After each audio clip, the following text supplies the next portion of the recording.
আমি কিন্তু অন করে দিয়েছি, আগেই বলেছি শুরু করছি।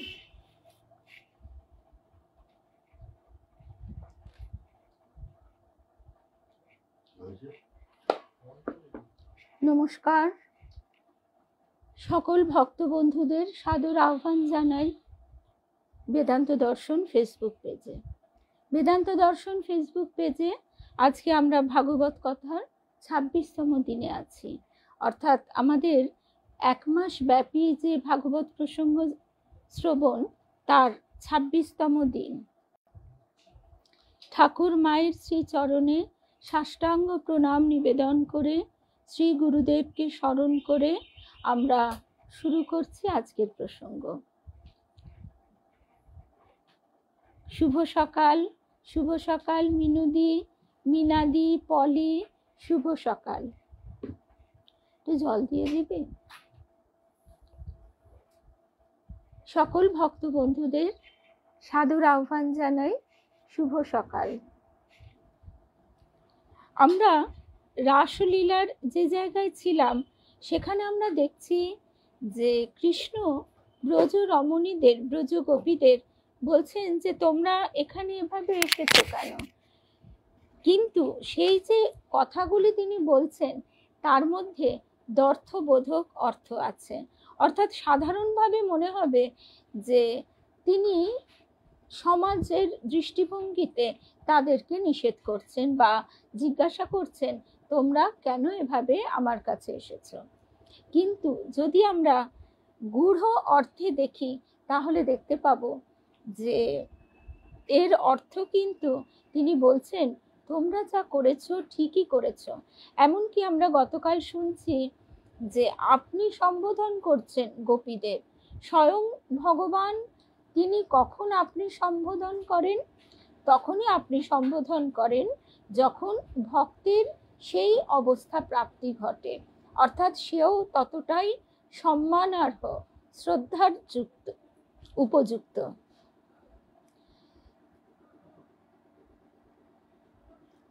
শুভ সকাল শুভ্রা, নন্দিনী দে, বিলাসপুরের দিদি, স্বপ্নাদি, মধুরিমা দি, শুভ সকাল। তাই এখানে আবার আমরা দেখছি যে কৃষ্ণ এই আপনি সম্বোধনে অনুমোদন অর্থে বলছেন আমার প্রতি তোমাদের যে প্রীতি রয়েছে তাতেই আকৃষ্ট হয়ে তোমরা এখানে এসেছো, সুতরাং তোমাদের আগমন সমুচিতই হয়েছে। বিশেষত সকল প্রাণী আমার প্রতি আকৃষ্ট হয়ে থাকে, অতএব তোমাদের মতো ভগবত প্রাণারা যে আমার কাছে আসবে এ তো বলাই বাহুল্য। শুভ সকাল ভবানীদি, পারমিতা, শুভ সকাল। নিবারণ অর্থে কৃষ্ণ বলেছেন হে কল্যাণীগণ, অকপটে নিজ নিজ পতি, আত্মীয় স্বজন এবং সন্তান সন্ততির প্রতিপালনই স্ত্রী জাতির পরম ধর্ম। সুতরাং তোমরা ব্রজে ফিরে গিয়ে সেই ধর্মেরই আচরণ করো। কিন্তু গূঢ় অর্থে বলছেন, অর্থাৎ অনুমোদন করে বলছেন তোমরা ব্রজবালা, সুতরাং অকপটে স্বামী ও আত্মীয়ের সেবা ও সন্তান প্রতিপালন করা তোমাদের পক্ষে পরধর্ম, নিজের ধর্ম নয়। সাধারণের ধর্মানুষ্ঠান তোমাদের জন্য নয়, আমার বিষ্ণুত্ব এবং তোমাদের বৈষ্ণবিত্বের জন্য আমার ভজনাই তোমাদের স্বকীয় ধর্ম। আমরা বহু সময় এই অবস্থা মানে বাস্তবে দেখতে পাই, কখন যখন দেখি যে সন্তান সংসার ত্যাগ করে চলে যাচ্ছে, তখন পরিবারের লোকজন আগে থেকে জানালে অনেক সময় তাদের নানাভাবে, এমনকি আমরা দুর্গা মা, গৌরী মা এদের ক্ষেত্রেও একই ব্যাপার দেখেছি যে এরা সবাই বদ্ধ জীব, সুতরাং বিষয়ী বদ্ধ মানসিকতা নিয়েই তারা বলেন যে তোমাদের এই স্বধর্ম পালন অর্থাৎ সংসার ধর্ম পালনই হচ্ছে কর্তব্য, বা বৃদ্ধ পিতামাতাকে দেখাশোনা করা ইত্যাদি ইত্যাদি এই প্রসঙ্গের অবতারণা করা হয়। এখানে কৃষ্ণও সে কথা বলে তাদের আরো একটি কথা বলছেন, তোমাদের বৈষ্ণবিত্বের জন্য, অর্থাৎ এরা হচ্ছে তার বিশেষ পার্ষদ। ঠাকুরের যেমন 16 জন বিশেষ পার্ষদ ছিলেন, আবার গৃহী পার্ষদও ছিলেন, যাদের জীবনধারা কিন্তু আর 5 জন সাধারণ গৃহীর মতো নয়। সেইভাবে আমরা বুঝতে পারছি যে এই গোপীরা, এরা কিন্তু সবাই যেহেতু সত্য যুগে ঋষি ছিলেন এবং সকলেই তারা ঈশ্বর লাভ করেছিলেন জ্ঞান পথে, তাদেরই তিনি যখন নরলীলা করবার জন্য কৃষ্ণরূপে অবতীর্ণ হলেন, তখন তাদেরকে সঙ্গে নিয়ে এলেন এই মধুর রস, ভগবানের আনন্দ রস, প্রেম রস আস্বাদনের জন্য। শুভ সকাল রুম্পা, শর্মিলাদি, সুস্মিতা, সংযুক্তা, শুভ সকাল।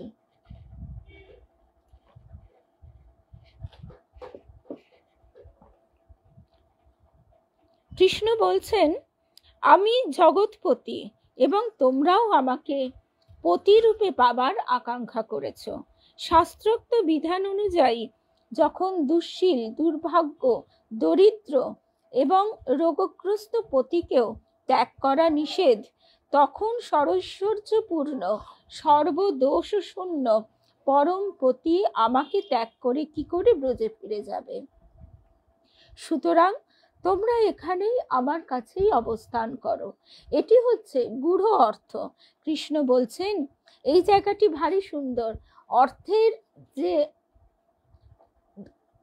নানা রকম বিস্তার থাকে, মানে একটি শব্দ আমরা যখন ব্যবহার করি, কখনো ক্ষুদ্রার্থে করি, কখনো ব্যাপ্তার্থে করি।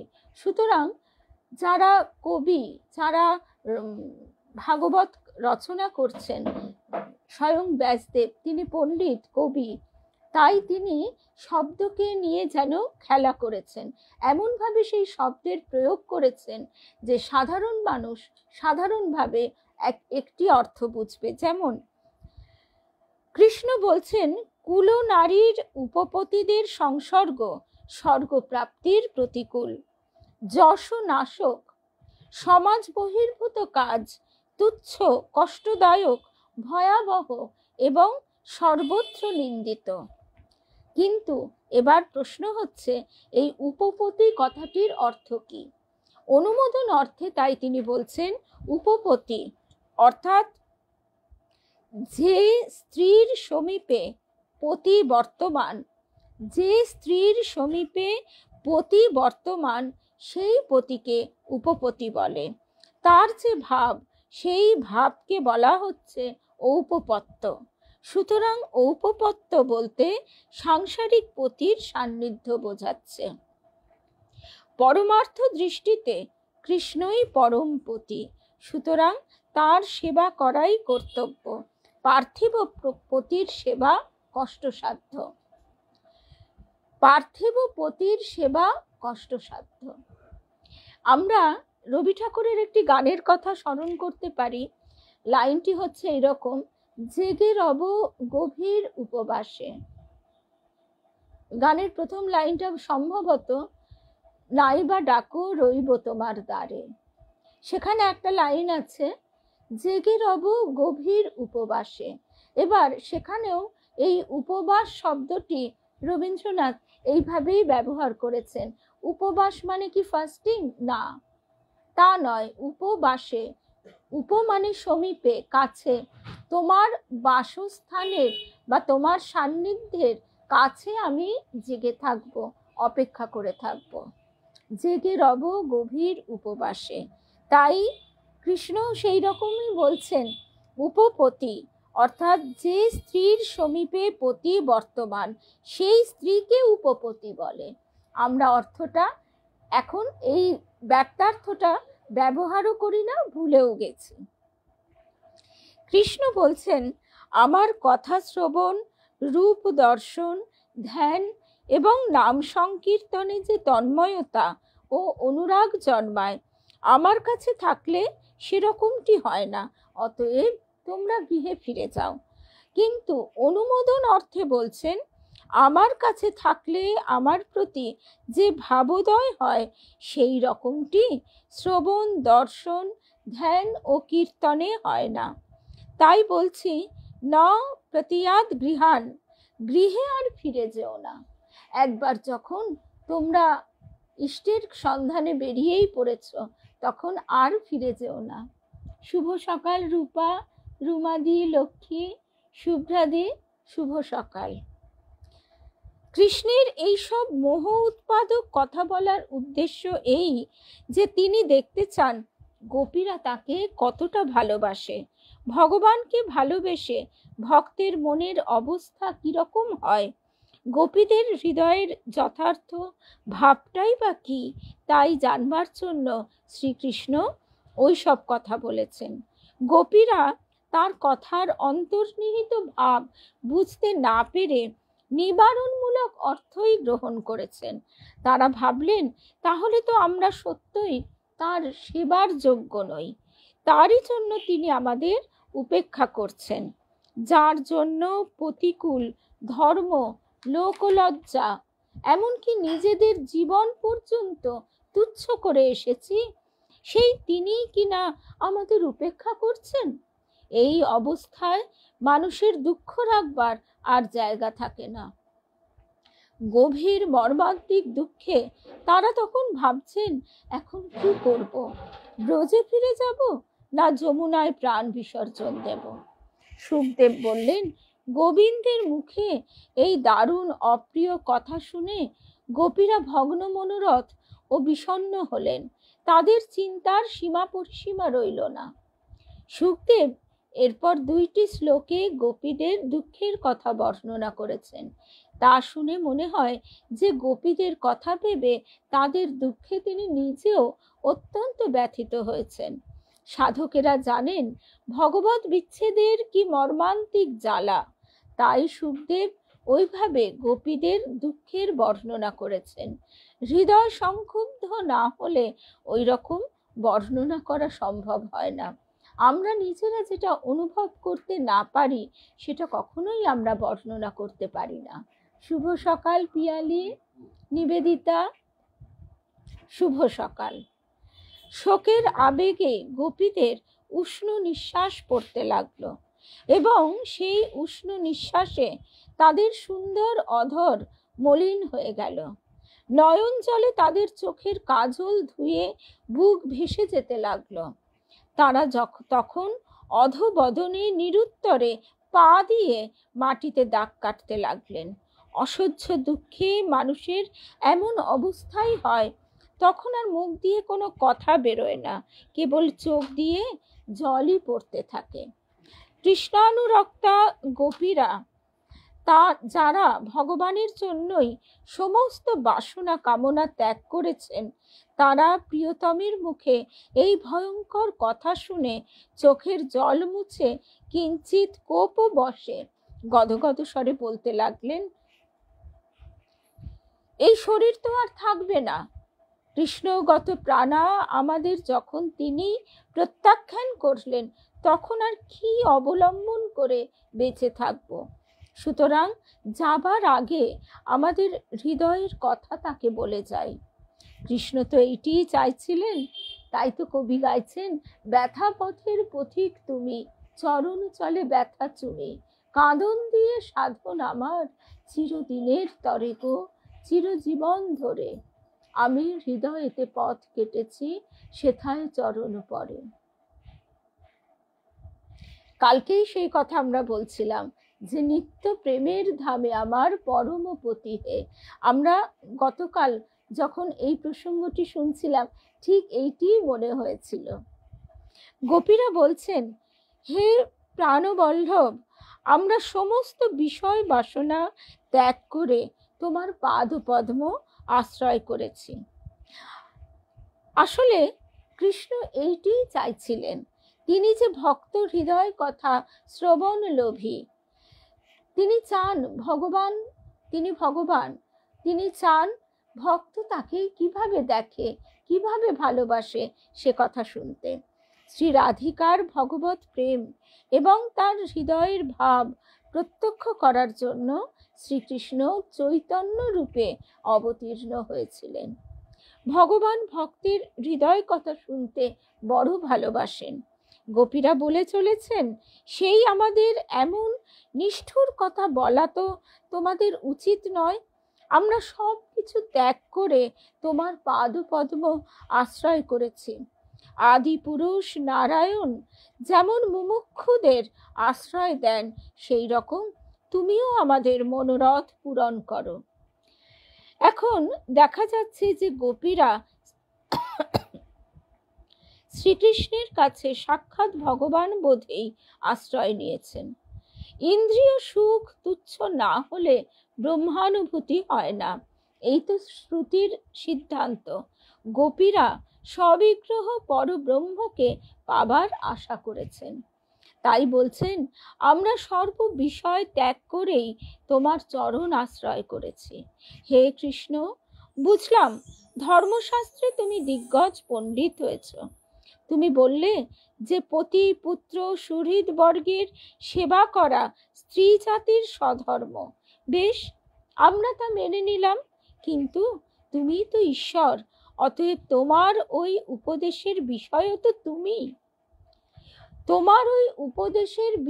তো তুমি। অর্থাৎ তোমার সেবাতেই সকলের সেবা সিদ্ধ হয়, কারণ তুমি না নিখিল দেহধারীর আত্মা। আসলে গোপীদের অন্তরে জ্ঞানের স্ফুরন্ত ঘটবেই। তারা অতি সরলা, তারা সেই অর্থে পণ্ডিত না হলেও যে জ্ঞান স্বাভাবিক, সেই জ্ঞানের স্ফুরণ তাদের ভিতরে। গোপীরা বলছে, তুমি প্রত্যেক জীব দেহে চৈতন্য রূপে রয়েছ, অতএব পতির মধ্যেও তুমি, পুত্রের মধ্যেও তুমি, সুহৃদ বর্গের মধ্যেও তুমি। সুতরাং তোমার সেবা করলেই পতি পুত্র সুহৃদ বর্গের সেবা আপনা আপনি হয়ে যাবে। আবার শ্রুতিতেও রয়েছে, পতির নিমিত্ত পতি প্রিয় হয় না, আত্মার জন্যই পতি প্রিয় হয়ে থাকে। সেই পরমাত্মাই তুমি বিগ্রহ ধারণ করে এসেছ। কৃষ্ণ লৌকিক ধর্ম শাস্ত্রের সিদ্ধান্ত অনুযায়ী গোপীদের পতিপুত্রের সেবা করতে বলেছিলেন। কৃষ্ণ লৌকিক ধর্ম শাস্ত্রের সিদ্ধান্ত অনুযায়ী গোপীদের পতিপুত্রের সেবা করতে বলেছিলেন।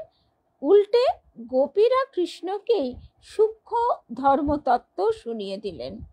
আবার কৃষ্ণকে ধর্মের দিগ্গজ পণ্ডিত বলে কটাক্ষ করে তাদের গায়ের ঝালও কিছুটা মিটিয়ে নিলেন। গোপীরা প্রার্থনা করে বলছেন, তুমি সকলের আত্মস্বরূপ, সুতরাং নিত্য প্রিয়। সেই জন্য শাস্ত্রজ্ঞ পণ্ডিতেরা তোমাকেই প্রীতি করে থাকেন। পতিপুত্রাদি কেবল দুঃখদায়ক, তাদের কাছ থেকে আত্যন্তিক সুখ লাভ হয় না। পতিপুত্রাদি কেবল দুঃখদায়ক, তাদের কাছ থেকে আত্যন্তিক সুখ লাভ হয় না, সুতরাং তাদের প্রয়োজন নেই। হে কমললোচন, আমাদের প্রতি প্রসন্ন হও। তোমাকে পাবার জন্য আমরা এতদিন ধরে আশা করে আছি, সে আশা তুমি ধূলিসাৎ করে দিও না। আমাদের যে মন পূর্বে আনন্দের সাথে গৃহকার্যে নিযুক্ত থাকত, তুমি আমাদের সেই মনকে অপহরণ করেছ। যে হাত দিয়ে গৃহকর্ম করতাম, সে হাতও তোমা কর্তৃক অপহৃত হয়েছে, কারণ তুমি তো ঋষিকেশ, সমস্ত ইন্দ্রিয়ের অধীশ্বর। আমাদের পা তোমার চরণ প্রান্ত ছেড়ে এক পাও নড়তে চাইছে না। তবে বলো তো, কেমন করে ব্রজে ফিরে যাব? আর মনকে এখানে ফেলে রেখে ব্রজে গিয়েই বা কি করব? হে কৃষ্ণ, তোমার সহাস্য দৃষ্টি দেখে এবং সুমধুর বাঁশি শুনে অন্তর্যামী তোমাকে পাবার জন্য আমাদের হৃদয় ব্যাকুল হয়েছে। আমাদের এই ব্যাকুলতা দূর করে তুমি আমাদের গ্রহণ করো। যদি তা না করো, তবে তোমারই বিরহ নলে আমাদের এই দেহ পুড়ে ছাই হয়ে যাবে। আমরা ধ্যান যুগে এই শরীর ত্যাগ করে তোমারই চরণ প্রান্তে উপনীত হব। একটা গানের কথা মনে পড়ছে, দেখি যদি পাই।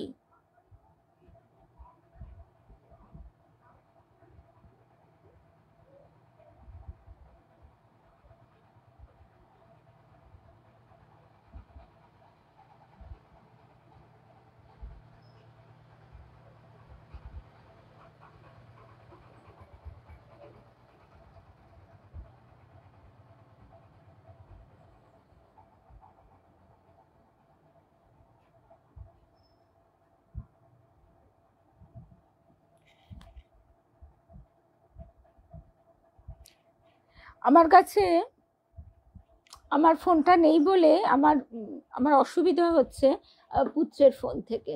গানের লাইনগুলো এইরকম: কোথায় আলো কোথায় ওরে আলো, বিরহ নলে জালো রে তারে জালো। প্রথম লাইনটা এটাই।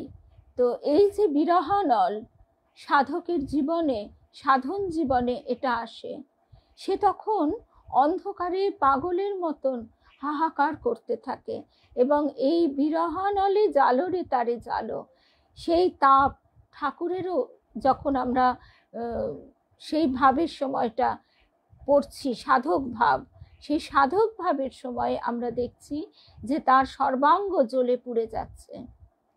এবং শুধু তাই নয়, তিনি গলা অব্দি গঙ্গা জলে ডুবে থাকছেন, গায়ে চন্দন লেপন করা হচ্ছে, অর্থাৎ বিরহে বিজয়কৃষ্ণ গোস্বামীজি তার দেখা যাচ্ছে গায়ের লোমগুলো পুড়ে গেছে। তো সেই বিরহের অবস্থা হচ্ছে গোপীদের। ভগবানের উপর কতটা ভালোবাসা হলে মানুষ তাকে না পেয়ে শরীর ত্যাগের কথা ভাবতে পারে। গোপীদের কাছে কৃষ্ণ ছাড়া আর সবকিছুই নিষ্ফল। ঠাকুর মায়ের খাড়াটা নিয়ে বলছেন, তবে রে দেখা দিবি নে তুই, বলে নিজের গলা কাটতে যাচ্ছেন। তারা ভাবছেন এই শরীরে যদি ভগবান লাভ না হয় তবে বেঁচে থাকা বিড়ম্বনা মাত্র। অতএব ধ্যানে শরীর ত্যাগ করে ভগবৎ পাদপদ্ম লাভ করাই শ্রেয়। গোপীদের মধুর ভাবে কৃষ্ণ সেবা করতে দেখে লক্ষ্মী দেবীও নারায়ণকে ওইভাবে পাবার জন্য বৃন্দাবনে তপস্যা শুরু করলেন। তপস্যার কারণ শুনে ভগবান বললেন, ঐশ্বর্যের সাথে কোনো রকম সম্পর্ক থাকলে গোপী ভাবে ভগবৎ সেবা সম্ভব নয়। গোপীরা ধন জন সর্বস্ব ত্যাগ করেছেন, তাই না আমায় লাভ করেছেন। আমরা মা লক্ষ্মীর কাছে কি চাই? আমাদের এর আগেও কথাটা হয়েছিল, দেবী মা আমাকে জিজ্ঞাসা করছেন, বলো তো মা লক্ষ্মীর কাছে কি চাইতে হয়? তা আমি তো সাধারণ অতি সাধারণ বুদ্ধিতে বলেছিলাম যে যাতে খাওয়া পড়ার অভাব না হয়, মোটা ভাত কাপড়ের অভাব না হয়।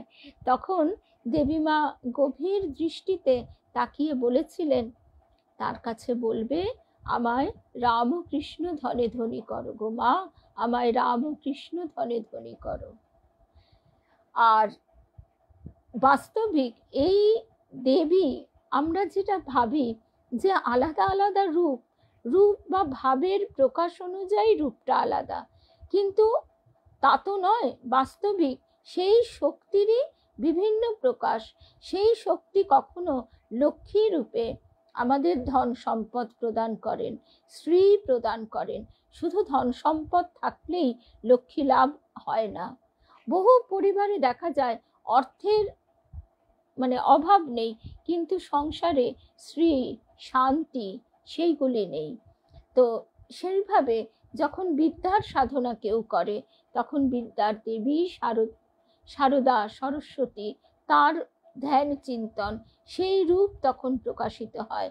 আবার যখন অশুভ শক্তির সংহারিণী রূপে তাকে আমরা দেখি, তখন আমরা দেখি দুর্গা চণ্ডী রূপে। আবার যখন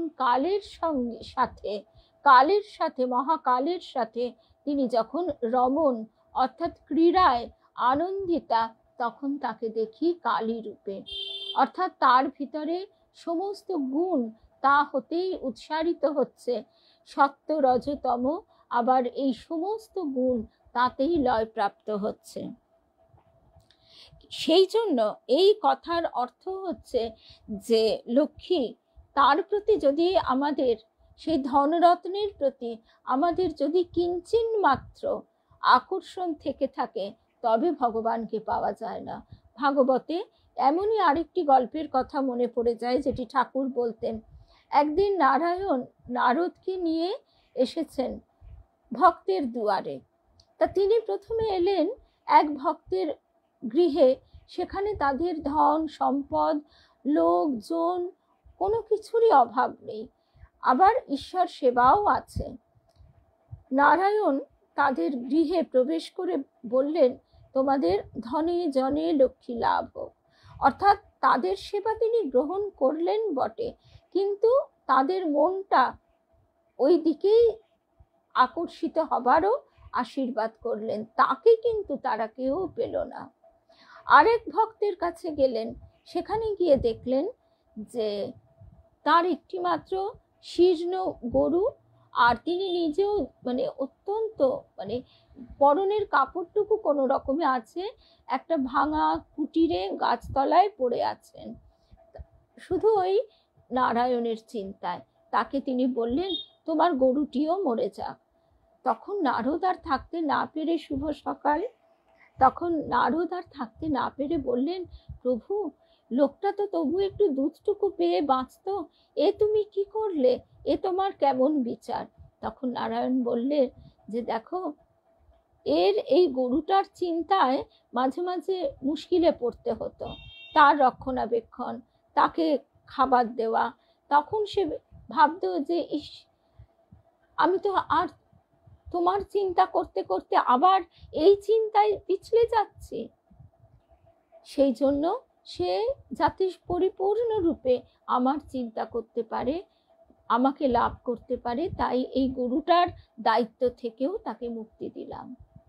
তাই এই সূক্ষ্ম গূঢ় তত্ত্বগুলি আমরা যখন শুনি, শুনতে শুনতে আমরা নিজেদের বিচার করবার একটা মানদণ্ড খুঁজে পাই, যে আমরা কি চাই, কতটা চাই, কিভাবে চাই, নিজেদের অকপটে বিচার করে, সৎ অসৎ বিচার করে তার কাছে অকপট আন্তরিক প্রার্থনা, যদিও সে প্রার্থনা করতে গেলে শক্তির দরকার। কখনো ওই বলহীন ধর্ম লাভ করতে পারে না। কারণ এই অবস্থায় আমরা কেউ কি ভাবতে পারি আজ আমার সবটা গোছানো আছে? এই অবস্থায় আমরা অনেক কথা বলতে পারি, কিন্তু শুধু তুমি আর আমি, মাঝে কেহ নাই, কোনো বাধা নাই ভুবনে। এই অবস্থায় তিনি যদি যে কোনো অবস্থায় আমাকে ফেলেন, আমি কি বলতে পারবো? আমি কি বলতে পারবো, দাঁড়িয়ে আছো তুমি একই ঘর ভরা মোর শূন্যতারই বুকের ওপরে? সেই জন্য নিরন্তর তার কাছে কৃপা প্রার্থনা করা। তবু তিনি অবতার রূপে যখন অবতীর্ণ হন, তখন তার বিশেষ কৃপায় সাধারণ মানুষ তাকে অনুভব করতে পারে, আরো তাকে কাছে পেতে চায়। দেবী মার সম্মুখে শুনেছি যে সংসারের মাঝ মধ্যিখানে বসে এবার তুমি সবাই তাকে অনুভব করবে, সাড়া পাবে। এবার কি হয়, আমরা যেই একটু আধটু সাড়া পাই, তখন আমরা একটা কি বলবো, নিজের মনের ভেতরে একটা আনন্দে, একটা সেলফ স্যাটিসফ্যাকশন, আর কি, ঠিক ওয়ার্ডটা মনে করতে পারছি না বাংলায়।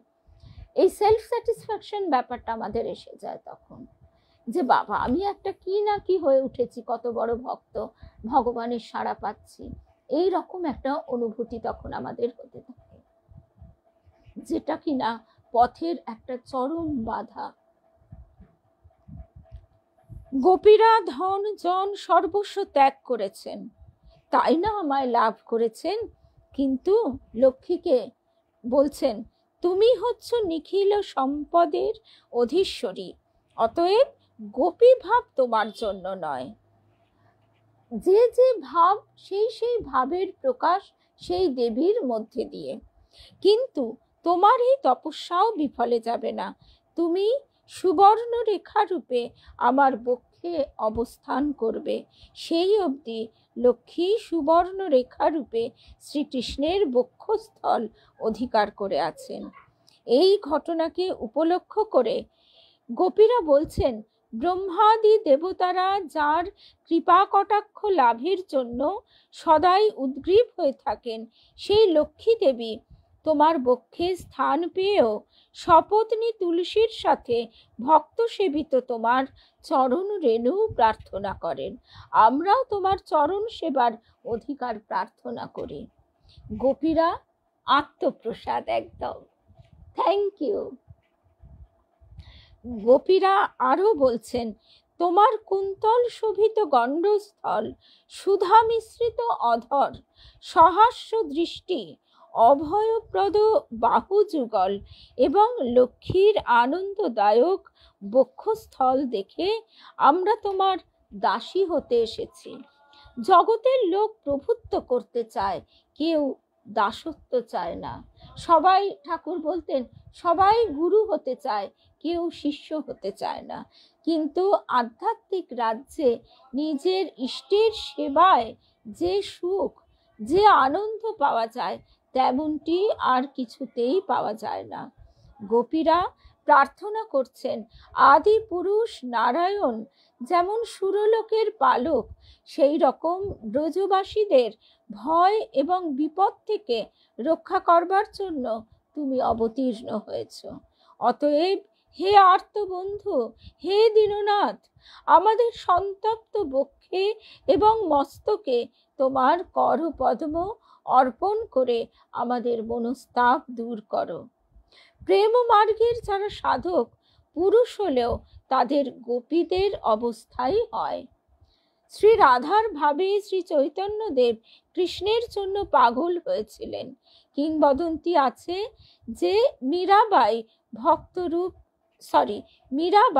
ভক্ত রূপ গোস্বামীর সাথে একবার দেখা করতে চেয়েছিলেন, কিন্তু বিবাগী রূপ গোস্বামী স্ত্রীলোক বলে মীরাবাইয়ের সাথে দেখা করেননি। তাতে মীরাবাই বলেছিলেন, রূপ দেখছি এখনো পুরুষ হয়েই আছে, অতএব আমিও তার সাথে দেখা করতে চাই না। ভক্তি শাস্ত্রে বলে যে একমাত্র শ্রীকৃষ্ণই পুরুষ, আর সকলেই প্রকৃতি। অতএব পুরুষাভিমান থাকতে কৃষ্ণকে পাওয়া যাবে না। সুখদেব বললেন, ভগবান শ্রীকৃষ্ণ স্বয়ং আত্মারাম, অর্থাৎ নিজের আনন্দে নিজেই পূর্ণ। আনন্দের জন্য তার অপর কোনো কিছুরই দরকার হয় না। সেই তিনি গোপীদের এই কাতরোক্তি ও প্রার্থনা শুনে দয়াপরবশ হয়ে তাদের সাথে বিহার করলেন। ভক্তগণের অভীষ্টদায়ক ভগবান শ্রীকৃষ্ণ তখন প্রফুল্লমুখী গোপীবৃন্দে পরিবৃত হয়ে নক্ষত্র বেষ্টিত চন্দ্রের ন্যায় বিরাজ করতে লাগলেন। শত শত গোপীবৃন্দের নায়ক শ্রীকৃষ্ণ তখন বৈজয়ন্তী মালা ধারণ করে গোপীদের সাথে বন অলঙ্কৃত করে বিচরণ করতে লাগলেন। বিভিন্ন রঙের পুষ্পে যে মালা গাঁথা হয় তাকে বলে বৈজয়ন্তী মালা। গোপ বালারা শ্রীকৃষ্ণের রূপ, গুণ ও লীলাদি বর্ণনা করে গান আরম্ভ করলেন এবং শ্রীকৃষ্ণ নিজেও তাদের সাথে যোগ দিলেন। যমুনার পাড়ে সুশীতল বালুকার উপর যেখানে ছোট ছোট ঢেউগুলি ভেঙে পড়ছে এবং কমল গন্ধে বাতাস আমোদিত হয়েছে, সেই অতি মনোরম স্থানে শ্রীকৃষ্ণ গোপীদের সাথে বিহার করলেন। কাউকে আলিঙ্গন করে, কারো সাথে মধুর আলাপ এবং সহাস্য কটাক্ষপাত করে তাদের ভগবত ভাব বৃদ্ধি করিয়ে নৃত্য গীতাদি করতে লাগলেন। গোপীরা তখন মহাত্মা শ্রীকৃষ্ণের কাছে এইভাবে আদর ও সম্মান লাভ করে গর্ব অনুভব করলেন এবং প্রত্যেকেই নিজেকে পৃথিবীর সকল রমণীর প্রধান বলে মনে করতে লাগলেন। ভগবান শ্রীকৃষ্ণ তখন গোপীদের সৌভাগ্যজনিত মান ও গর্ব দূর করবার জন্য তাদের মঙ্গল বিধানের ইচ্ছায় সেখানেই অন্তর্হিত হলেন। অর্থাৎ তাদের যে গর্ব হয়েছিল, তারা নিজেদের পৃথিবীর সকল রমণীর প্রধান বলে মনে করছেন। ভগবানকে এইভাবে হারিয়ে গোপীরা তখন একেবারে দিশাহারা, ভগবত চিন্তায় সম্পূর্ণ তন্ময় হয়ে গেলেন।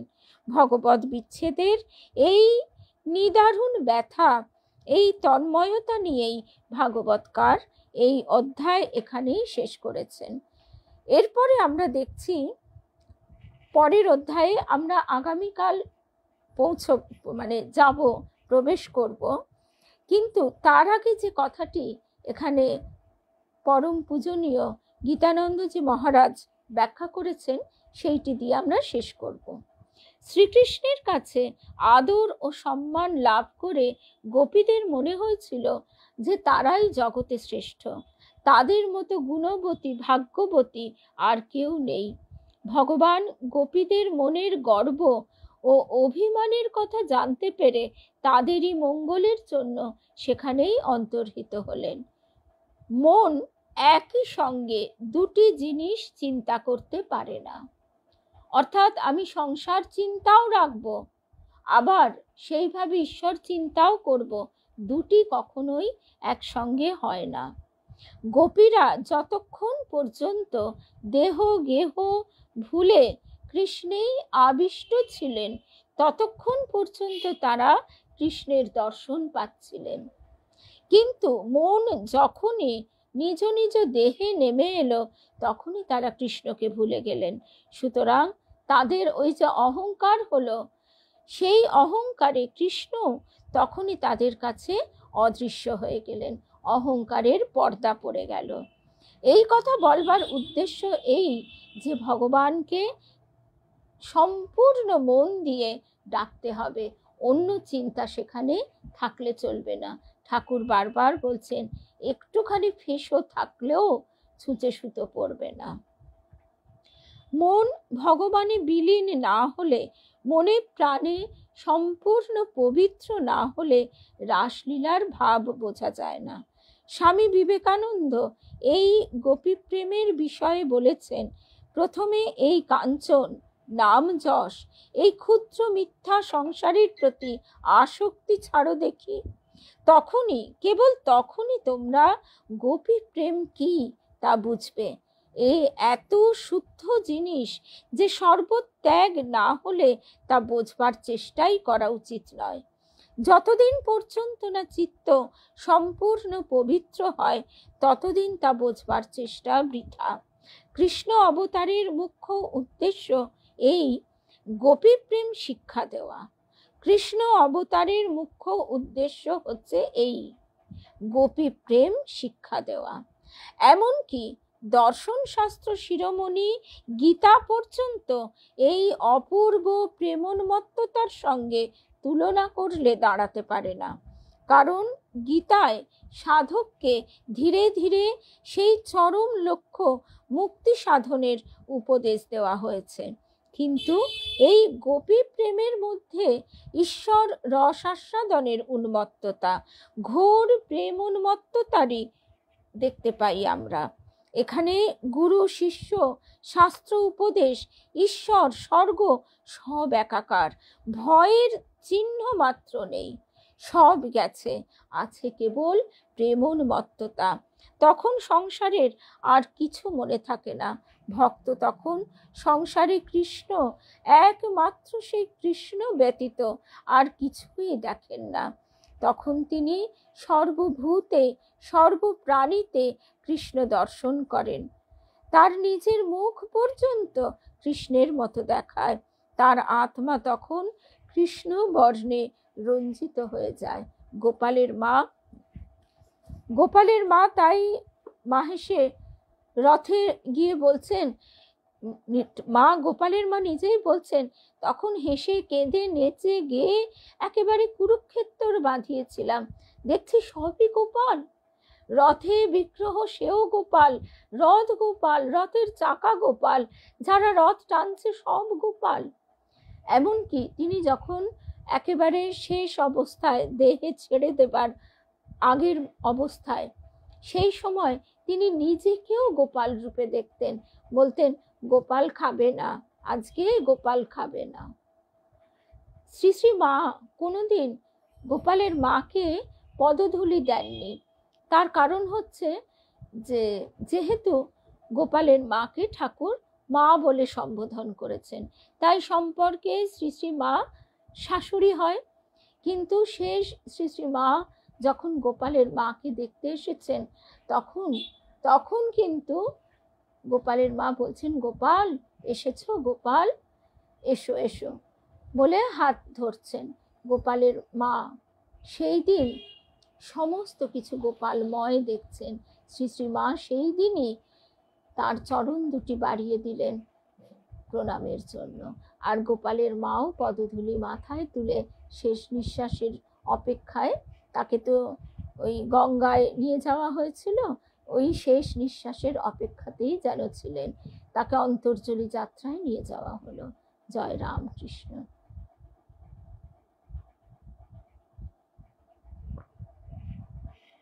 জয় রামকৃষ্ণ, জয় রামকৃষ্ণ, জয় রাম।